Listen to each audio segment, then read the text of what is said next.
I was very fortunate to interview a lot of people, and one of the persons I interviewed was President Gerald Ford. He has a lot of history behind him. He was a member of the Warren Commission. He was Richard Nixon's vice president. Presumably president never elected. He was a congressman, but also he lived through the Depression. And he told me stories of what it was like. He said his father had a paint store. And Gerald Ford himself was working in a Hungarian restaurant as a waiter. And he said his father worked every day, and he worked every day, and his mother worked every day, as much as they could, because jobs were very hard to find. And he said, through it all, amazingly, they saved enough money to buy one of these, a phonograph. A gramophone, as you may call it. And this was their entertainment. And the other thing that was their entertainment was radio and their imagination.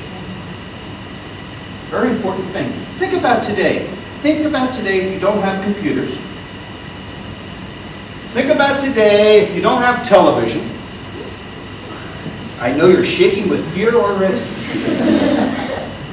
Think about the fact you don't have movies you can go to, don't have internet, text messaging, cell phones.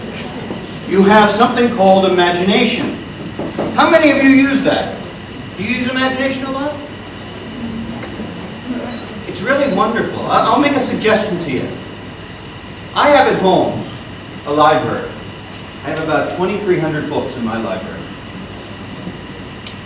I often light it with candles, and I'll sit in there and think, use imagination a little bit, go through some books, and try to imagine situations historically or whatever, and teach myself something new.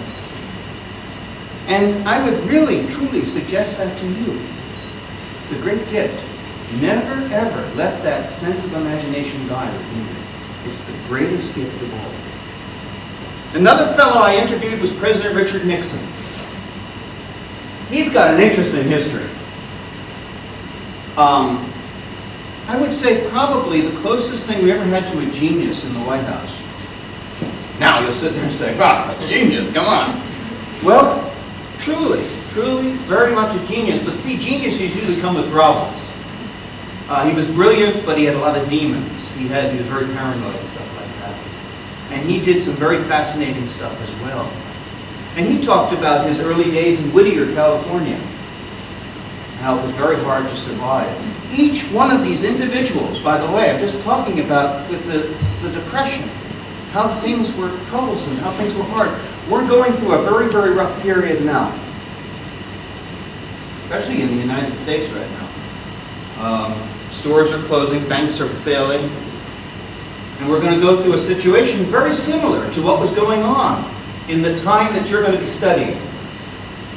And I think it would be historically interesting to see if we've learned anything, or see if we still do the same mistakes. Remember the old saying, those that do not know their history are doomed and fail to repeat it. And that happens an awful lot.